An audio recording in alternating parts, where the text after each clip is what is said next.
അതുകൊണ്ട് കോൺഗ്രസ് ഒരു തൊഴിലാളി വർഗ രാഷ്ട്രീയ പാർട്ടിയാണെന്നോ ഇടതുപക്ഷ രാഷ്ട്രീയ പാർട്ടിയാണെന്നോ ഒന്നും അവകാശപ്പെടുന്നത് അല്ല ഞാൻ. പക്ഷേ ആ കോൺഗ്രസ് എന്ന് പറയുന്ന രാഷ്ട്രീയ പാർട്ടിയുടെ സാമ്പത്തിക നയങ്ങൾക്കകത്ത് വ്യത്യാസം വന്നുകൊണ്ടിരിക്കുന്നുണ്ട്.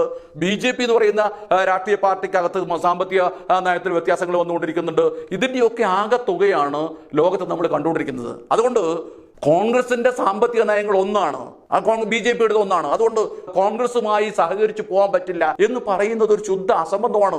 അങ്ങനെ ഒരു നിലപാടിന്റെ ഭാഗമായി നമുക്ക് നിലനിൽക്കാൻ പറ്റില്ല.